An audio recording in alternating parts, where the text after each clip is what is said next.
Politics and protests. Influential visitors come to Iowa City, sparking protests.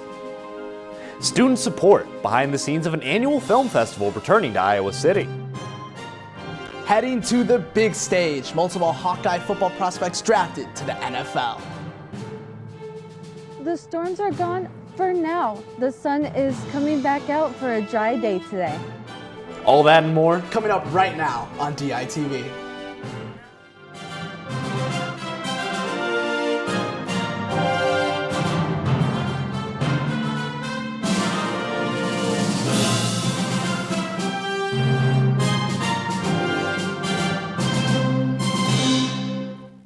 Good morning from Iowa City. It is Monday, April 29th. I'm Jordan Tovar. And I'm David Consuelos. And the third member of our team, DITV's Claire Green, is live outside to tell us today's weather story. This weekend saw lots of rain and storms. Claire, is the extreme weather continuing this week? No, David. It looks like the extreme weather is past us for the last week of classes. I'm live outside now where it's currently 56 degrees. But over the weekend, it did seem a little different with lots of rainfall. Saturday night, storms started to roll in around 7 p.m. and last most of the night. There was a severe thunderstorm warning and a tornado watch for Johnson County Saturday night. Yesterday, some rain continued on and off. While it is still cloudy this morning, the sun should be out later today. Today's temperatures will be 64 for a high and will drop to 51 degrees tonight. Tomorrow, temperatures will rise to 76 degrees and drop to 44 degrees for a low. I'll have more on the week ahead. Until then, back to you, David. Endorsements and protests. The leader of the House of Representatives was in Iowa City yesterday, and his appearance caused a protest. DITV's Johnny Valtman and Hannah Lipsky were at the events with who got endorsed and the chants of the protesters. The Speaker of the House of Representatives, Louisiana Republican Mike Johnson, made his stop in Iowa City after endorsing Iowa Representative Marionette Miller-Meeks for the 1st Congressional District of Iowa seat. She's doing an amazing job in Congress. We're very fortunate to have her. She's dynamic. She cares. This event also brought in fellow local and state representatives. I think it speaks volumes about the races here in Iowa that Mike's back here for his second time. We are the majority makers here in Iowa. While Johnson's Q&A with Miller-Meeks was not allowed to be filmed, he talked extensively about the wars in the Middle East. I think what's really important is that we as a conference stand with Israel. The national spending budget Johnson helped pass saw more funding for Ukraine, a move he says would prevent American soldiers from being sent to war. We'd be sending Americans to fight and die. Hard no. Let's see what we can do to keep from getting into that situation. Serious consequences if we cannot, give Ukraine the leverage to then also seek peace.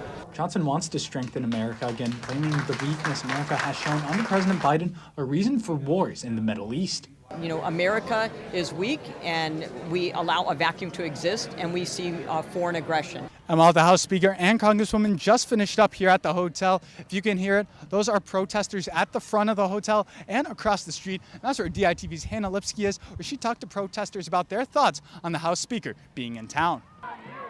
That's right, Johnny. I'm outside the courtyard by Marriott Hotel, where the protest has really picked up as the event has concluded.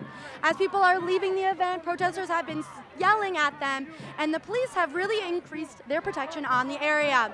Now, while the protest has been going on for several hours, the rain has now started coming down, but they don't seem like they'll be budging. We are here to protest Speaker Johnson and our Congresswoman unconditional support to the State of Israel. A crowd gathered yesterday on Melrose Avenue outside of the courtyard by Marriott Hotel. The crowd were protesting both politicians and the U.S. government's aid to Israel.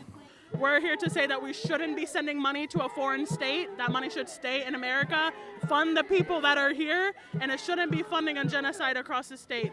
I'm here for every single child in Gaza, every single child who has been found in these mass graves and the rubble of bombings by Israel. I'm here for every single mother holding her child in her arms and every single father looking for flour and food for his family. The protesters chanted and made noise for several hours. And some were directly to the representatives inside. The entire property was guarded by Iowa City Police and the Iowa State Troopers. My tax dollars are being used to commit genocide in Gaza, and it's being done in my name as a Jew, and that's just not right. Our own history teaches us that we have to stand against genocide, and right now we're going to stand with the Palestinians. Now, as the rain continues, so does the protest. And with the exit of the event goers, everything has been ramping up. From outside the Marriott Hotel, this is Hannah Lipsky, DITV. The Iowa Supreme Court reversed a $12.7 million decision in breach of a contract suit siding with UI Healthcare. Cedar Rapids-based Modern Piping was contracted to work on the Stead Family Children's Hospital in 2013, and the company alleged that they lost profits when UI Healthcare began using the building early. The court awarded Modern Piping compensation for legal fees from prior court proceedings. The University of Iowa named Dr. Jill Kolsar as the first finalist for Dean of the College of Pharmacy. Kolsar currently serves as a research professor at the University of Kentucky College of Pharmacy. She has leadership positions in oncology divisions at the Kentucky School of Medicine. The UI will host Kolsar on a campus visit on April 29th and 30th to meet with faculty, students, and campus leadership. The University of Iowa students held a program to help Iowans get active. On the second floor of the Old Cap Mall, people were taught how to guide blind runners through a marathon. On Sunday, students with U Iowa Sports and Recreation Management Agency trained Iowans with guiding bands, which connects a blind runner with their guide, allowing them safely complete a marathon. One thing that I learned is, even though we're guiding blind people and helping them out, they're also teaching us as well. So both sides are learning something at the end of the day and getting something really good out of it. The U Iowa SRM agency hopes to continue providing opportunities for Iowans with disabilities to get involved and be active. And new ownership comes to a restaurant that has delivered sweet treats to customers for over 60 years. Dane's Dairy off Highway 1 will now be owned by the Lurkin family. The Lurkins worked with the Danes throughout their lives and will now take over the iconic ice cream shop. Yeah, well, we're keeping the ice cream the same, right? It's hard to argue with a company that's been selling ice cream successfully for 64 years about changing anything from that aspect. So primarily, we're just adding some technology kind of behind the scenes, hopefully make it easier for our employees. The Lurkins are keeping Dane's Dairy a family business and want to get their kids more involved as they grow older.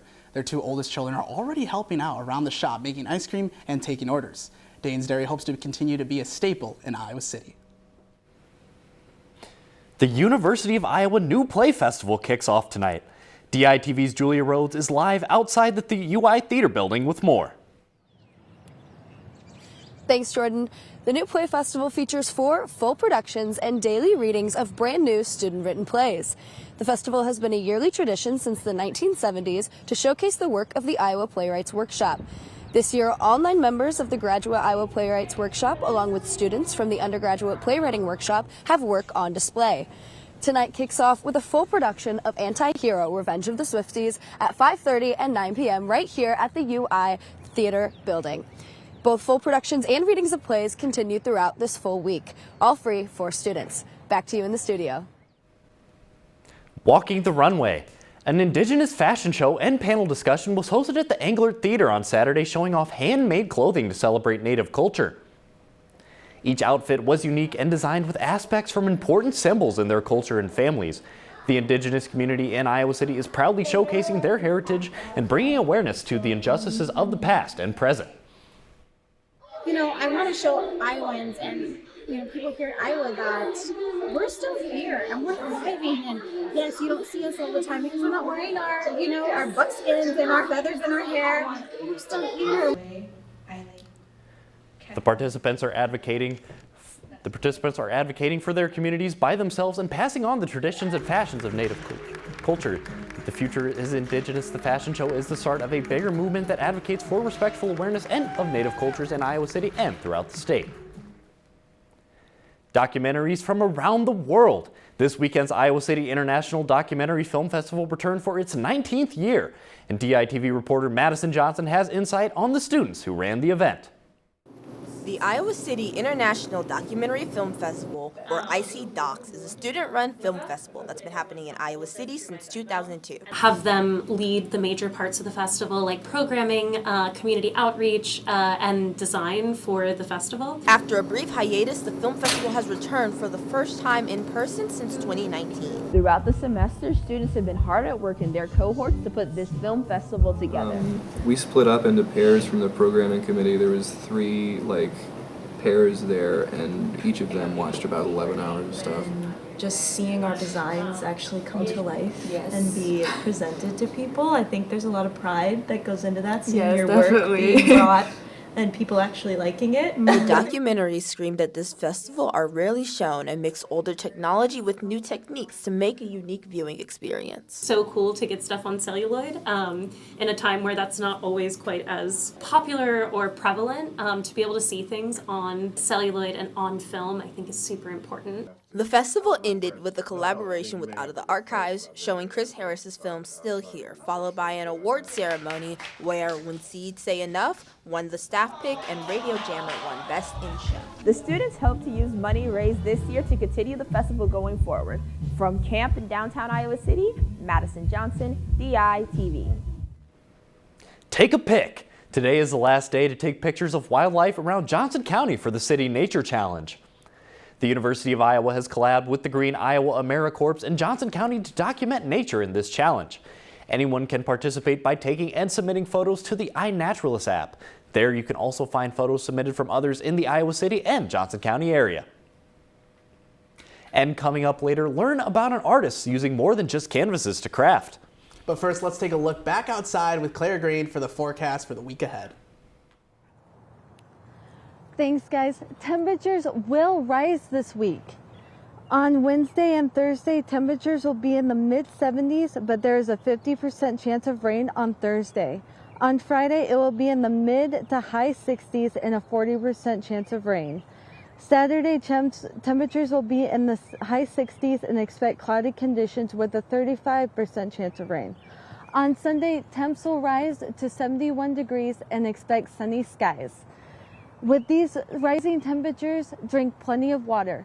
But how much water should we actually be drinking? People have made empiric recommendations about how much fluid to drink. We actually just need enough fluid to cleanse out your waste products out of your body with your kidneys. Water bottles have grown in popularity since the 1990s. I fill it every day and use it for a workout, so I can take it everywhere to class every single time I get thirsty. They're absolutely terrific, and in fact, an entire cottage industry has sprung up around this. You can't even buy a backpack these days without having a slot for a water bottle that's already ready to go. The water bottle trend has made it to Iowa City. Nearly every college student has a water bottle on them at most times. Students have different brands depending on their needs. Honestly, I've been through like 3 or 4 different water bottles in the past, but this is the one that I've been using for the longest amount of time. It's reusable. I also like how sturdy it is. Students' number one concern is keeping their water cold. For one, and which is like the most important for me, is it keeps my water cold for a very long time. I really like the hydro flask. It keeps everything cold for a really long time and it holds a lot of water. Reusable water bottles not only keep water cold, but help the environment and your own health. After the study, I was really scared of buying water, especially bottled water outside, because you don't know what the duration of the storage is. Drinking out of plastic water bottles can reduce your high risk of drinking out of plastic water bottles if exposed to high temperatures can dissolve into the water bottle and make you sick. Drinking out of reusable water bottles reduces this risk. From the University of Iowa, Claire Green, DITV. Back to you guys. Thanks, Claire. Now, David, this was a big weekend for some Hawkeye athletes, and we saw some of their dreams get fulfilled. Yeah, Jordan, it was a busy weekend for NFL fans as the 2024 NFL Draft started on Thursday and wrapped up on Saturday. This year's draft saw 4 Hawkeyes get selected and 3 others sign on as undrafted free agents.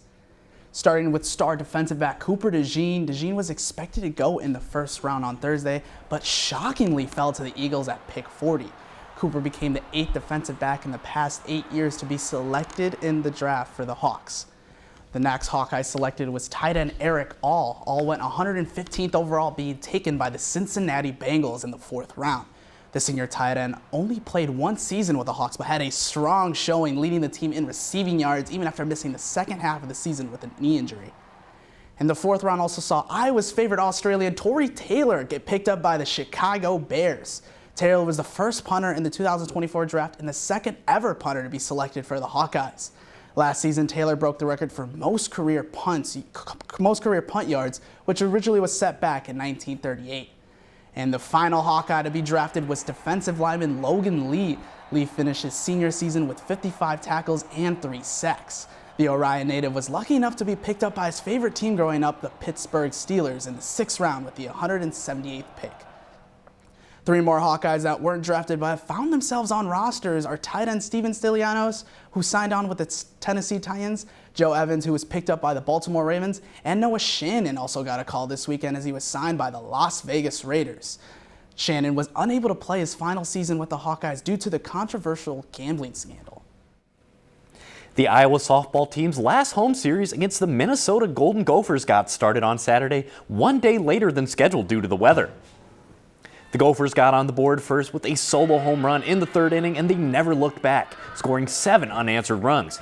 The Hawkeyes made a late push, scoring 5 runs between the 5th and 7th innings, but a weather delay stopped Iowa's momentum, and they would go on to lose 7-5. If you keep the momentum on your side, great things are going to happen. And it was hard because you had that momentum and had that little delay. Who knows what would have happened. In Game 2, Minnesota struck first on another solo home run in the 3rd this time.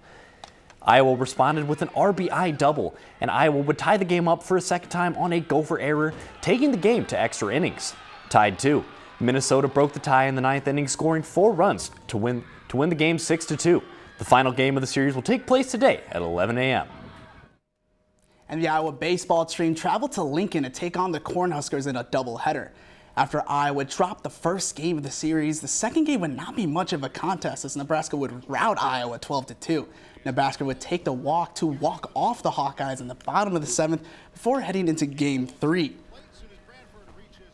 Iowa would go on and win Game 3 4-1 behind a Brody Breck masterclass, only allowing 12 hits with 11 strikeouts. The Hawkeyes will return to Iowa City tomorrow for Healthcare Appreciation Night against Illinois State. And the Iowa men's golf team finished 12th in the Big Ten tournament on Sunday, scoring 69 over par. Freshman Noah Kent led the Hawkeyes, shooting 11 over par and finishing tied for 11th individually. Iowa recorded 28 birdies, which tied for 3rd most in the whole tournament. They were also one of only 3 teams to have multiple players score an eagle. And former Hawkeye offensive coordinator has joined Maryland football as a senior offensive assistant. Brian Ferentz was Iowa's offensive coordinator from 2017 till the Hawks' final season game at the Cheez-It Citrus Bowl on January 1st this year. Many targeted Ferentz for the Hawks' poor offensive production, which led athletic director Beth Getz to a decision mid-season to announce he would not be returning for the 2024 season. Brian Ferentz will face the Hawkeyes as a terrapin when Iowa travels to Maryland on November 23rd. Now let's check in with DITV's Claire Green one last time for today's forecast. Thanks, guys. Like I said earlier, the rain has gone away for now. Today, expect cloudy skies, but it is expected to clear up this morning, and temps will stay in the 50s and 60s. But later this week, there are some chances of showers and storms coming back to Iowa City. So don't get too comfortable with the April showers going away come May. Back to you guys. An Illinois man is thinking outside the canvas. His inspiration came after his wife died in a car crash but turned into art. John Ketterman paints on various materials using puns. Examples of his work include NFL quarterback Patrick Mahomes on a quarter and the musician Kid Rock on a rock. No item is too big or too small to paint on for Ketterman. Thank you for joining us online or listening to KRI 89.7 FM. For Clara Green, Jordan Tovar, I'm David Consuelo. See you again on Wednesday morning right here on DITV.